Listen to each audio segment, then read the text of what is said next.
bienvenue dans Plaisir de diriger. Je suis Anna Fontaine et chaque semaine, je vous offre une occasion de faire un pas de côté, de réfléchir, d'apprendre, de cheminer et grandir ensemble.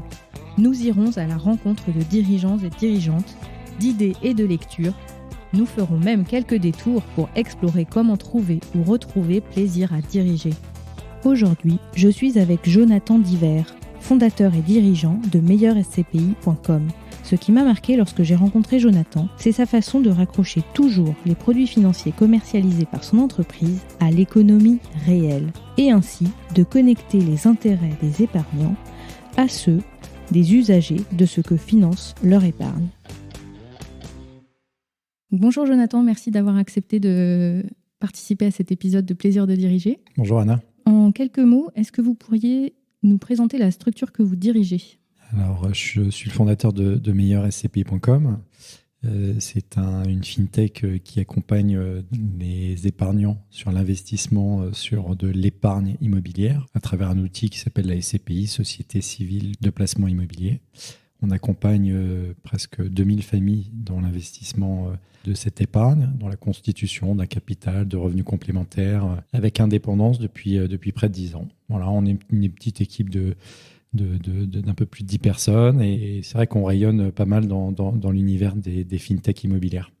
Donc votre métier, c'est d'accompagner les épargnants à bien choisir leur support d'épargne ? Exactement, on est vraiment une plateforme de conseil en investissement, c'est-à-dire qu'on a des épargnants qui peuvent venir découvrir le placement SCPI. On fait en sorte de bien comprendre leurs objectifs de vie, plutôt que même que des objectifs d'investissement, mais leurs objectifs de vie. Quels sont leurs objectifs à horizon 5 ans, 10 ans, 20 ans ? On regarde quelles sont leurs sensibilités, j'allais dire, de thématiques d'investissement, environnementales, sociétales, rendement.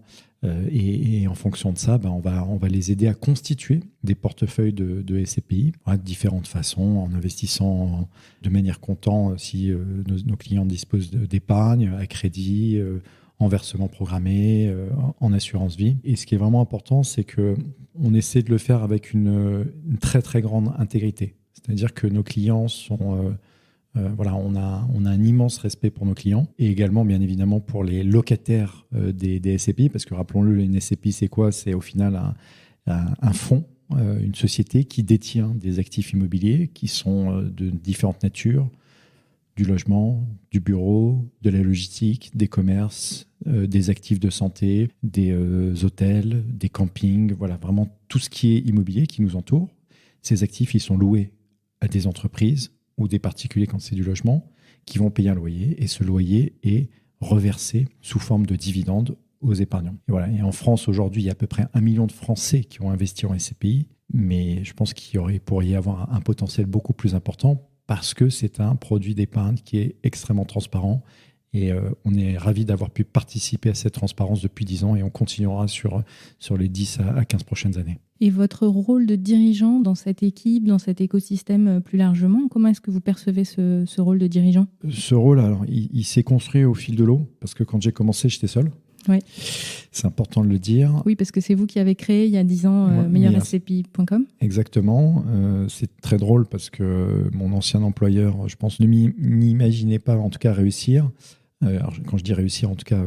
je pense qu'il imaginait plutôt que j'allais me planter. Et en fait, c'est moi qui ai démarré meilleurscpi.com. Souvent, je me souviens précisément, j'ai terminé le 31 décembre 2010 chez mon ancien employeur. Le 2 janvier 2011, j'ai commencé à travailler. Et j'ai commencé à travailler quelque part, je ne savais pas travailler. C'est assez drôle de le dire. Je ne savais pas travailler et j'ai appris au fil de l'eau, à force de milliers, de centaines de milliers d'heures de travail, alors des dizaines de milliers d'heures plutôt que centaines de milliers d'heures, de dizaines de milliers d'heures de travail. Voilà, j'ai appris, j'ai progressé et ce que j'ai tout de suite fait en sorte de m'entourer. Et je me suis tout de suite vite entouré de plein de personnes. Voilà. Quand vous êtes seul, c'est important d'être entouré parce que vous n'avez pas un co-associé avec lequel vous pouvez échanger. Voilà. Et donc, j'ai fait pas un incubateur, mais j'en ai fait 2. Le premier, c'était celui de la Chambre de commerce et d'industrie de Paris, qui était vraiment remarquable. Donc, on peut remercier la CCI de pousser au final des entreprises à mieux, affiner leurs projets, à mieux construire leur business plan, à rencontrer d'autres entrepreneurs qui étaient tous dans des thématiques très, très, très différentes de la mienne. Donc, c'est sans doute la plus grande richesse, aller dans un incubateur alors, qui est, j'allais dire, que de votre métier, c'est peut-être un peu dommage parce que je pense que justement, au contraire, il faut essayer de s'ouvrir à la différence. La différence va être riche d'enseignements. Donc, on a fait, j'avais fait cet incubateur de la Chambre de commerce et puis j'ai fait un deuxième incubateur en parallèle qui était le Founder Institute, donc qui était un incubateur qui venait de la Silicon Valley, construit par ADO Récit. Voilà, alors là, c'était vraiment en logique très très forte, très digitale. Mais c'est vrai que je pense que l'environnement des incubateurs est extrêmement important parce qu'on a besoin d'échanges, on a besoin d'un partage avec des gens qui vont avoir des problématiques qui vont être similaires, voire différentes des vôtres, d'avoir un peu cette bonne idée du couloir. C'est-à-dire que voilà, vous échangez avec un tel, et puis parce que vous lui avez présenté un projet, et puis je sais pas, quelques jours après ou quelques minutes après, vous le recroisez dans le couloir et qui vous dit ah non mais d'ailleurs sur ce que tu m'as dit, franchement j'ai pas compris ou ah si c'est vachement bien, etc. Et ça va, j'allais dire, nourrir votre débat. Voilà, la vie d'entrepreneur c'est une vie qui est très difficile, très longue. Tout le monde n'est pas fait pour être entrepreneur. À l'incubateur, on était à peu près 35 ou 40 projets. Sur les 40 projets, il en reste en vie 3. Dont le mien, plus un qui est en cours de rachat parce que redressement judiciaire. Donc, vous voyez que cette vie-là, elle est... Exigeante. Ouais, elle est exigeante, elle est difficile. Ou en fait, quelque part, c'est un peu comme avoir un enfant. Vous imaginez les plaisirs d'un enfant, mais en fait, vous ne voyez pas toutes les contraintes qu'il y a par ailleurs. Une entreprise, c'est à peu près pareil. Les apprentissages dont vous parliez, c'est notamment dans ces structures-là que vous les avez acquis, ces apprentissages, ou c'est tout au long de votre parcours Quels sont les apprentissages quand vous disiez je ne savais pas travailler, j'ai appris Alors, sur l'apprentissage on va dire, du travail, on va dire que c'est un mix entre, au final, j'avais beaucoup de lenteur, j'étais sans doute très lent sur beaucoup de sujets, et en fait, j'ai appris un peu à valoriser mon temps. Alors souvent, je prends cet exemple-là, il y a des boîtes de conseil, il y a des freelances, il y a des avocats qui vont vous dire, OK, je coûte tant de l'heure ou de la journée, et en fait, sans avoir adopté une posture de supériorité, mais en adoptant quand même une posture plutôt d'égalité, votre temps vaut de l'argent. J'ai appris à travailler, à valoriser mon temps, c'est-à-dire de me dire, voilà, il faut que je sois efficace pour pouvoir avancer. J'ai eu plusieurs périodes où je me suis dit, mais au final, est-ce que ça ne va pas s'arrêter un jour ou l'autre? Voilà. Bon, jusqu'à aujourd'hui, ça continue, et je continue de ne pas me dire que c'est acquis, il n'y a rien qui est acquis, mais après, il faut donner ses meilleurs efforts. Voilà. Et donc, valoriser son temps, c'est important. Deuxième élément, et ça, je pense que c'est aussi une très grande richesse, c'est de commencer à embaucher ses premiers collaborateurs, que ce soit des stagiaires, des alternants, des CDI, pourquoi pas travailler avec des freelances également. Mais je pense que c'est mieux quand même d'avoir des gens où il y a un lien de... Alors, j'aime pas forcément le terme subordination, mais en tout cas qu'il y a une certaine forme de hiérarchie. Pourquoi ? Parce que ça va vous responsabiliser en tant que chef d'entreprise à donner des instructions, à faire évoluer vos collaborateurs. Et j'allais dire, la cerise sur le gâteau, c'est le fait d'avoir des collaborateurs qui vous fassent progresser. Voilà. Vos collaborateurs vous ont fait progresser ? C'est une évidence et je les remercie chaque jour et je leur dis que c'est important pour moi. Comment est-ce qu'ils vous ont fait progresser ? Quelles ont été vos prises de conscience en travaillant avec eux ? Qu'est-ce que vous avez fait évoluer dans vos pratiques, dans vos façons de travailler avec eux ? De la rigueur, l'envie d'aller plus loin pour certains, la volonté aussi de les rendre épanouis. Alors après, c'est peut-être des paroles, mais c'est sans doute, en tout cas, c'est un sentiment vraiment sincère. Je pense souvent à une collaboratrice qui est très exigeante, qui a une logique un peu risque manager. Elle nous a fait très clairement progresser avec sa rigueur. Et sa rigueur, elle est nécessaire, en fait, quelque part dans notre métier. J'ai toujours été comme ça, parce que je n'ai pas forcément une confiance gigantesque en moi. J'ai toujours été dans une logique de me dire, je me remets en question, j'essaie de faire mieux. Alors, c'est pas forcément facile, des fois, pour certains salariés, parce qu'ils se disent, mais au final, le patron, pourquoi il remet ça en question ? Voilà. Mais en attendant, si on est là à, j'allais dire, entre guillemets, à fanfaronner avec des messages marketing, on est les meilleurs, voilà. C'est pas l'éducation que j'ai reçue. Moi, j'ai vu mes parents travailler énormément, un peu comme des boulangers peuvent se lever tôt le matin, travailler, essayer de faire du bon pain. Nous, notre métier, c'est de savoir faire du bon pain. Une vraie bonne boulangerie, en fait, le boulanger, le matin, il va se lever, il va faire ses croissants, il va faire sa tarte aux pommes maison, il va essayer de choisir, il va faire du bon pain en essayant de choisir du bon blé. Voilà, il va essayer d'imaginer les choses différemment. Et c'est ça notre métier. Comment est-ce que ça se traduit, cette vision-là, dans votre offre, en fait ? Parce que ce que j'entends, c'est que, du coup, c'est la façon dont vous construisez vos services, vos produits, etc. Comment cette vision que vous avez et les valeurs qui sont en support de cette vision se traduisent ? Comment est-ce que vous essayez de les rendre concrètes dans votre activité ? Alors, je pense qu'on a déjà une très très forte exigence envers nous-mêmes pour le bénéfice de nos clients. Ça, c'est une évidence. Mais pas que nos clients, aussi les locataires des SCPI, parce que voilà, on essaie de voir dans la globalité. Pour notre métier, notre industrie, sur l'industrie, on a très clairement participé à une amélioration de la transparence de l'information de marché. Et autant, vous voyez, il y a 5 ans, même 3 ans, je n'étais pas capable de le dire, même peut-être presque 1 an et demi, même 1 an, je n'étais pas capable de le dire, ça. Aujourd'hui, je l'affirme, meilleurscpi.com a apporté et a participé à une meilleure transparence du marché. Donc, ça veut dire quoi ? Ça veut dire que s'il y a une meilleure transparence, il y a une meilleure compréhension des épargnants. Il y a une meilleure, indirectement, liquidité du produit. Il y a une plus grande excellence, plus grande exigence. L'univers de la pierre papier est un univers qui est formidable à plein d'égards, qui a un intérêt fort. Je pense qu'on ne le dit pas suffisamment. Voilà, on ne le markete pas suffisamment auprès de nos clients. Nos clients connaissent notre rigueur, mais c'est vrai que on est identifié comme un acteur important de l'univers des SCPI. On pourrait sans doute faire un petit peu plus en termes de communication. Mais sans doute un peu, il y a une forme de pudeur et de volonté de poursuivre pour être la meilleure boulangerie de quartier. On n'a pas vocation à devenir une chaîne de boulangerie nationale. Voilà.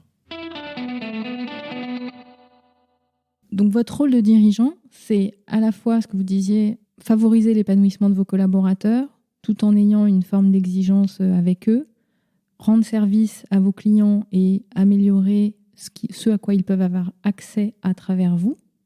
Est-ce qu'il y a d'autres dimensions ? Il y a le levier de pédagogie financière, d'éducation financière. Alors je préfère utiliser le terme pédagogie financière. On a rédigé beaucoup de guides, beaucoup de fiches pratiques, beaucoup d'explications qui sont lus par nos clients, qui sont lus par des conseillers bancaires qui commercialisent des parts de SCPI, des conseillers en gestion de patrimoine qui téléchargent nos guides pour après les transmettre à leurs clients. Voilà, ces clients peuvent nous contacter directement. Hein. Ce sera peut-être plus simple pour la petite boutade. Voilà, on est convaincu, en tout cas j'ai la conviction intime qu'une épargne bien fléchée peut participer à un monde meilleur. On parle beaucoup de label ISR, investissement socialement responsable. Il faut savoir que l'épargne de chaque Européen peut avoir un impact économique favorable pour demain. Voilà. Aujourd'hui, il y a une responsabilité très forte de l'ensemble des Européens à faire en sorte de flécher leur épargne vers des produits qu'ils comprennent, des produits d'épargne qu'ils comprennent, des produits d'épargne qui ont une responsabilité, qui vont embaucher, qui vont construire quelque part le monde de demain. À un moment donné, laisser son argent sur des livrets bancaires, quand vous avez 6 mois de salaire sur votre livret bancaire, vous faites partie des Français qui ont quand même une épargne de précaution suffisante. Je ne suis pas en train de dire qu'il faut mettre tout son argent dans d'autres types de produits d'épargne, mais néanmoins, on peut agir, on peut construire quelque part un monde différent demain. Voilà, et je pense que ça fait partie aussi de notre mission au sein de meilleurscpi.com, de meilleurgf.com sur la partie groupement forestier, d'expliquer à notre clientèle, et si ça peut être d'autres Françaises et Français, l'importance de cette épargne. Voilà. Et que ça peut avoir un impact qui peut être un impact direct fort. Vous avez parlé des groupements forestiers. C'est un autre produit sur lequel vous intervenez. Ça découle justement de cette vision, alors je ne connais pas bien le mot français, mais d'empowerment par l'épargne et de fléchage de son épargne sur des supports vertueux.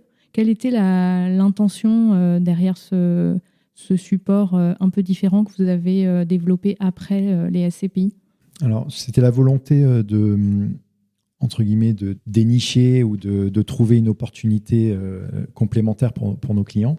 meilleurgf.com, donc sur les groupements forestiers d'investissement, c'est à peu près la même chose qu'une SCPI, mais le sous-jacent, au lieu que ce soit des immeubles, ce sont des forêts. Alors, on a une conviction sociétale qui est gigantesque, mais qui est vraiment gigantesque sur les forêts. Pour vous dire à titre personnel, mais bien évidemment ce n'est pas une recommandation que je fais à vos auditeurs, il y a des fois je me dis mais au final il faudrait que je mette tout mon argent dans les forêts, pour plein de raisons.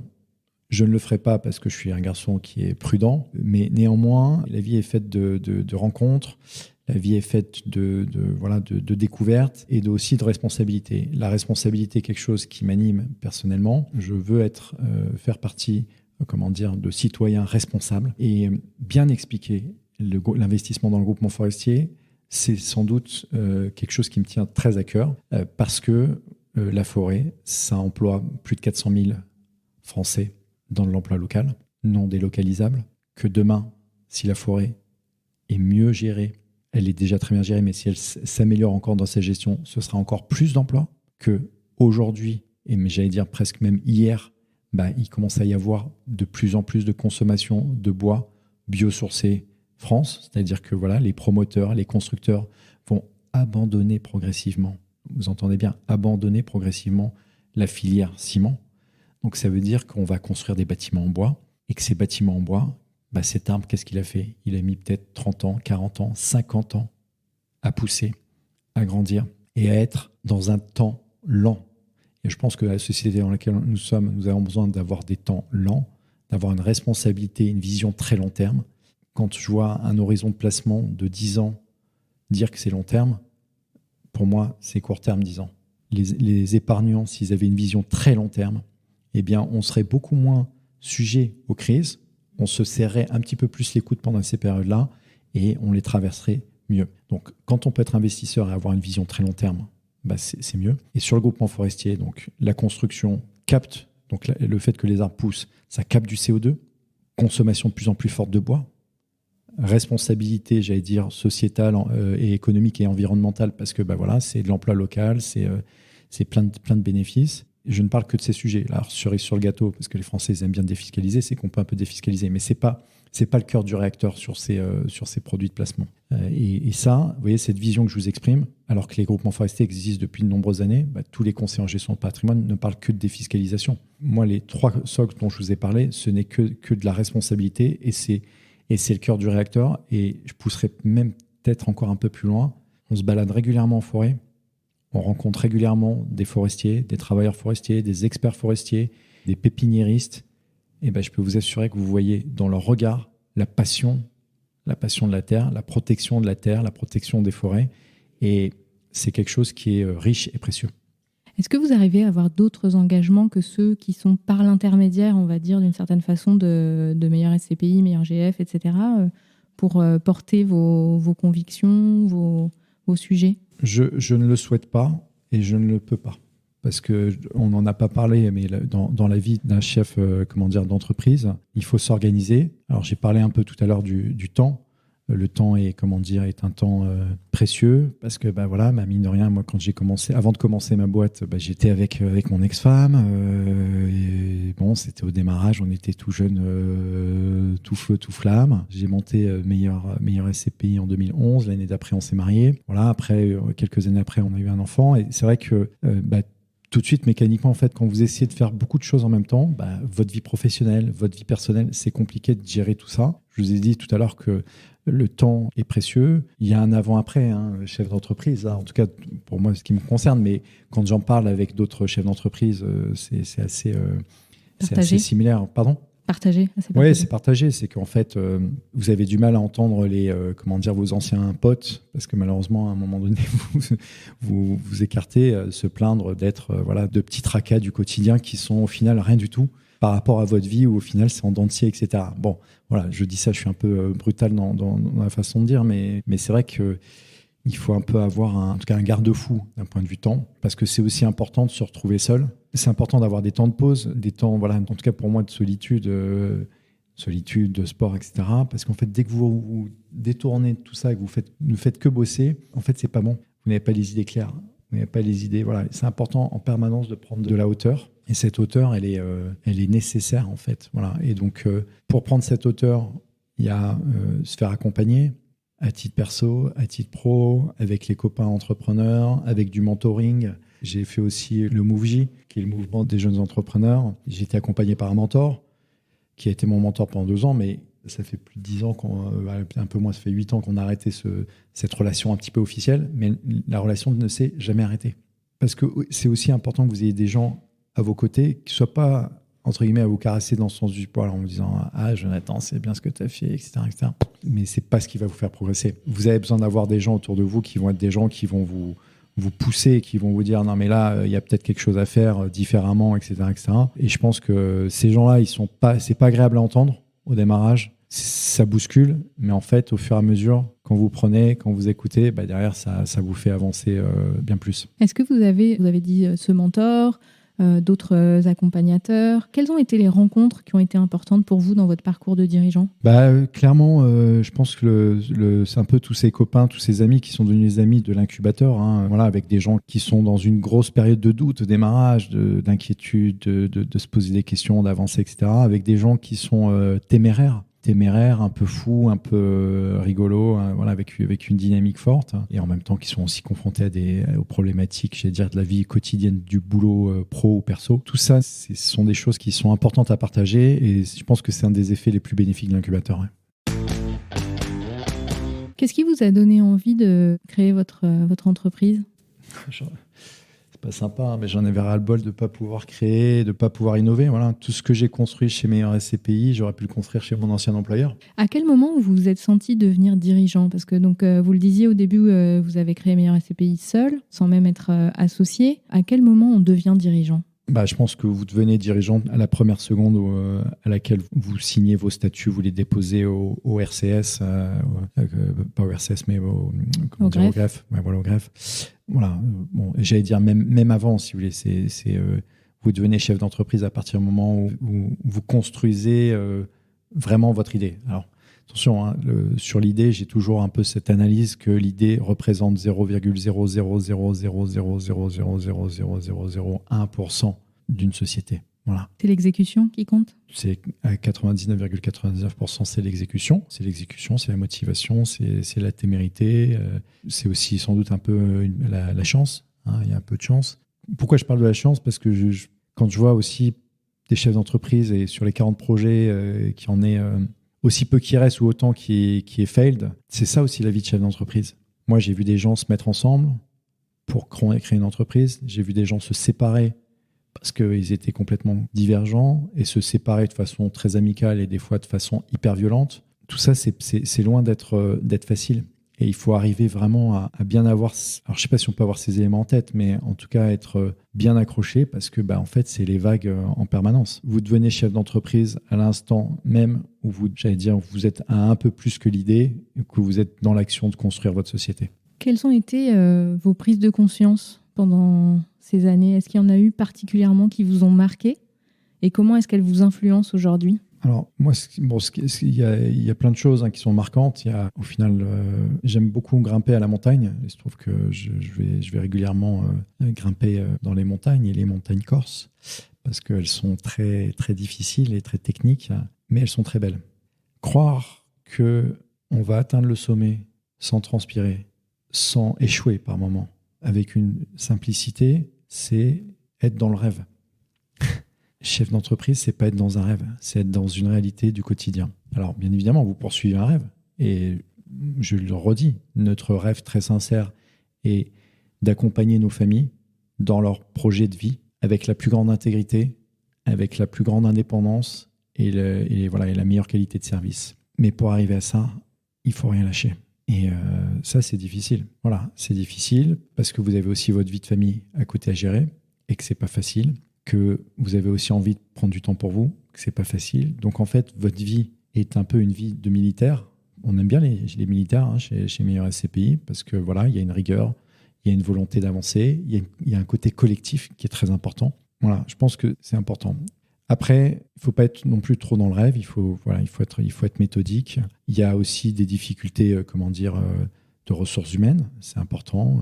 L'être humain, nous ne sommes pas faciles, on n'est pas simple. Je pense qu'il faut attacher beaucoup d'importance à l'être humain et pas se noyer non plus dans le travail. Donc c'est important d'avoir des des montées en montgolfière régulières, hein, voilà, avec chacun de vos collaborateurs, se dire les choses et bien se les dire. Si vous arrivez à trouver ces piliers, et j'allais dire ces piliers, c'est des piliers de vie pro et perso, malheureusement, qui sont très proches, hein, et la limite est très ténue. Donc, je pense que en ayant ces piliers, ça vous permet de grandir, ça vous permet de traverser des moments difficiles, ça vous permet de vous réjouir de façon importante, mais aussi vous dire, OK, on a réussi, on fait une bonne fête, mais on peut aussi peut-être un peu tempérer ces réussites-là, parce qu'on sait qu'il y aura sans doute d'autres moments de vague. Et il y a un chef d'entreprise que j'aime bien, là, qui a écrit un bouquin dont le nom m'échappe, c'est Thierry Marx.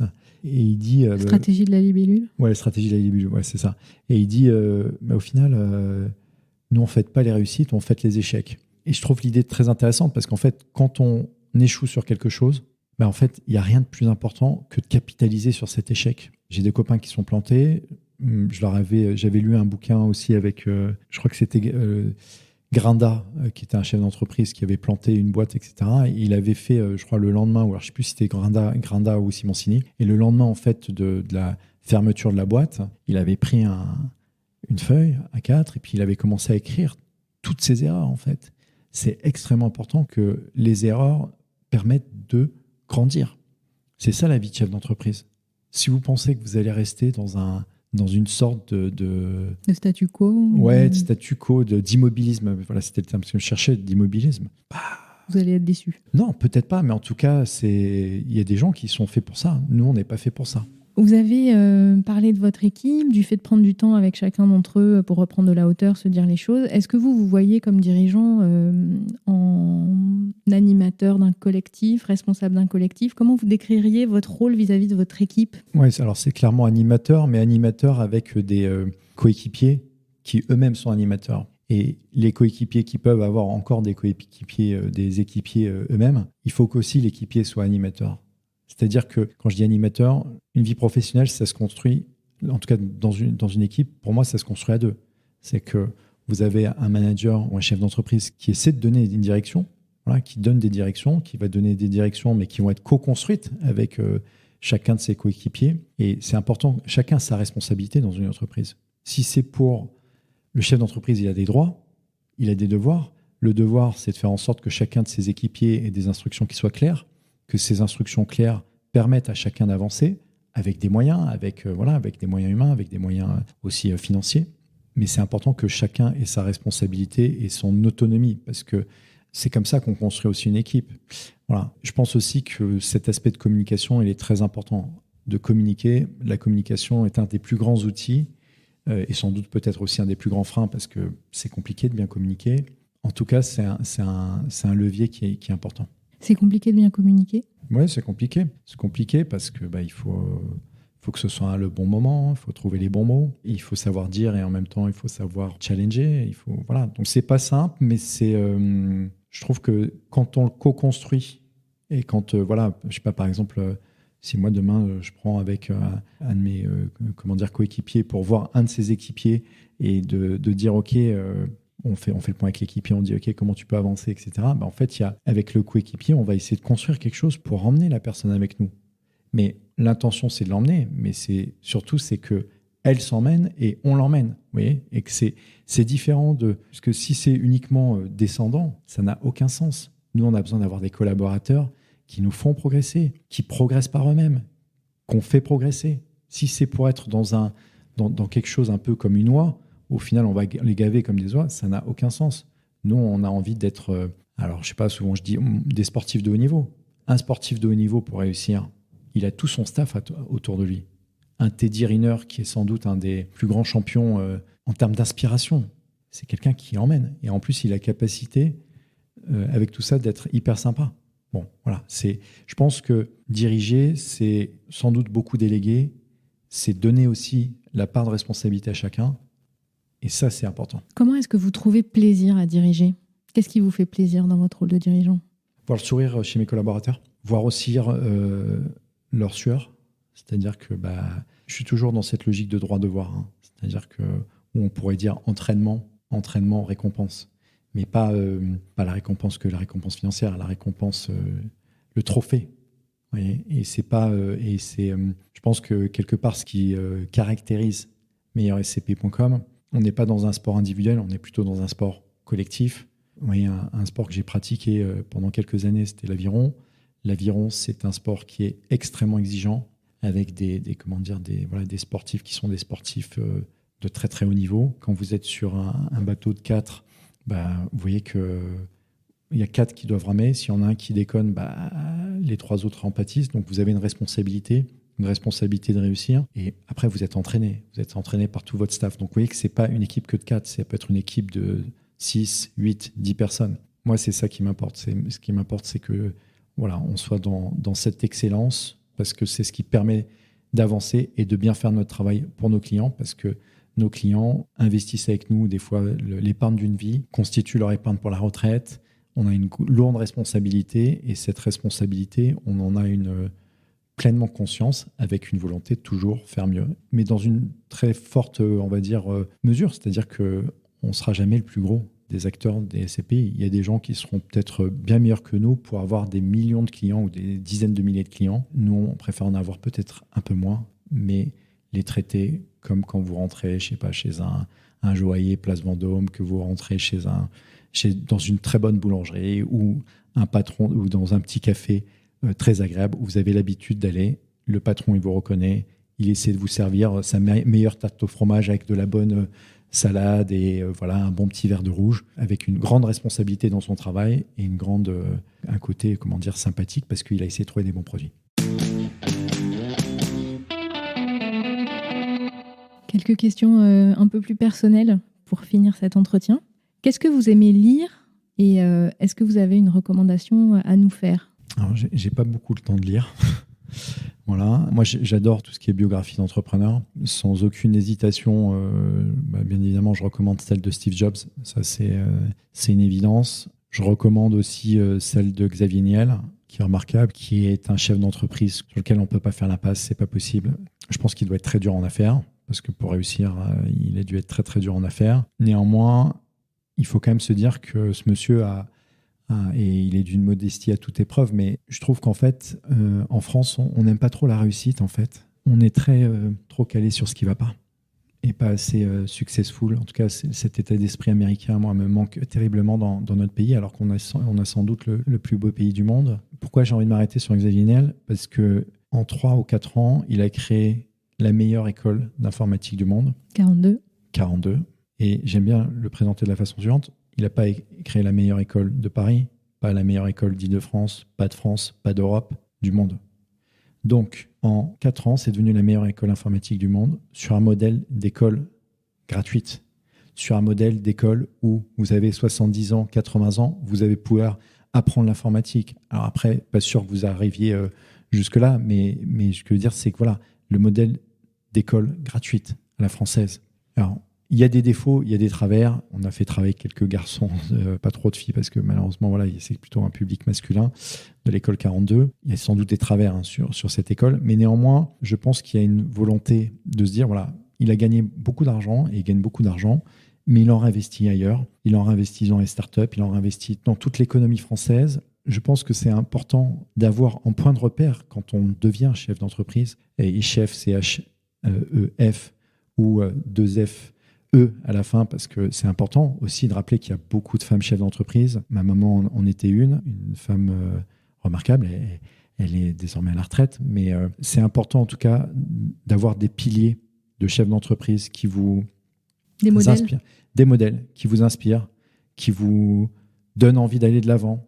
Parce que si on regarde les journaux au quotidien, en fait, on arrête d'entreprendre. On a un problème avec nos journalistes en France, en fait, qui sont trop pessimistes, qui ne veulent vendre que des choses qui ne vont pas.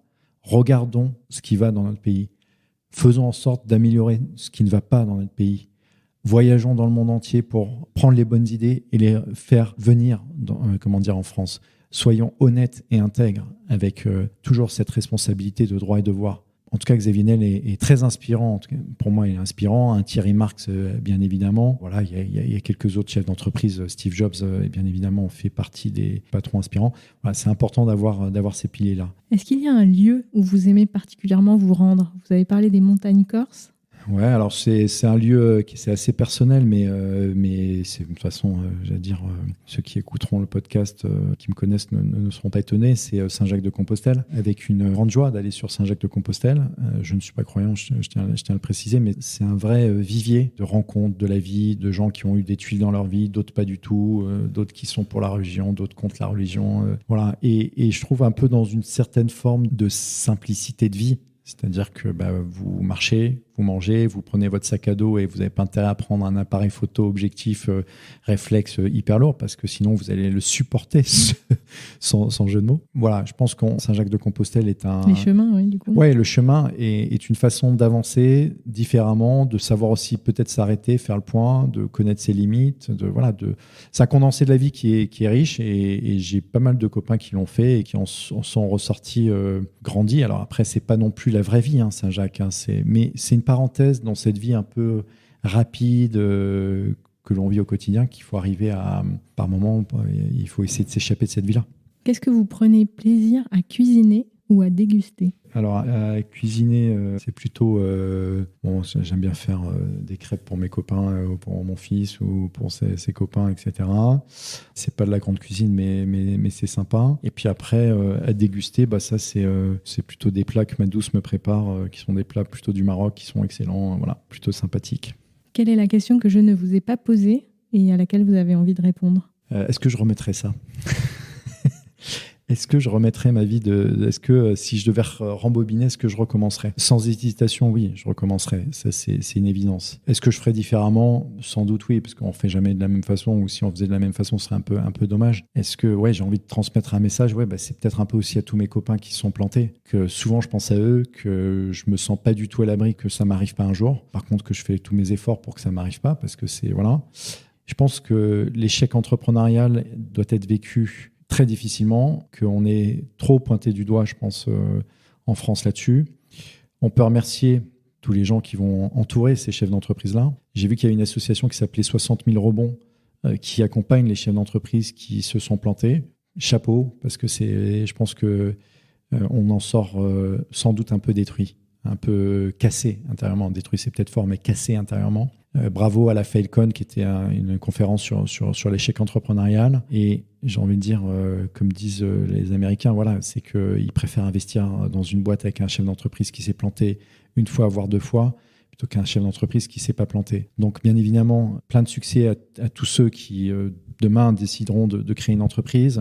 Ce ne sera pas facile, ils se sentiront seuls, mais ils auront essayé. Et il n'y a rien de pire que de ne pas avoir tenté dans sa vie. Voilà, en tout cas, je pense qu'il faut essayer, et il faut essayer pour vouloir sans doute un peu changer le monde, pour pouvoir faire mieux, pour pouvoir peut-être devenir à son tour peut-être inspirant. Voilà. Donc, c'est dur, mais le jeu en vaut la chandelle. Et pour moi, c'est important en tout cas, c'est important de transmettre ce message. Merci beaucoup, Jonathan. Merci, Anna. À bientôt. À bientôt. Merci d'avoir écouté cet épisode de Plaisir de diriger. Qu'en avez-vous pensé ? J'espère qu'il vous a plu, intéressé, fait cheminer. Si c'est le cas, je vous invite à en parler autour de vous, à laisser un commentaire et 5 étoiles sur votre plateforme d'écoute. Si vous souhaitez me contacter, retrouvez-moi sur le site plaisirdediriger.fr. À la semaine prochaine.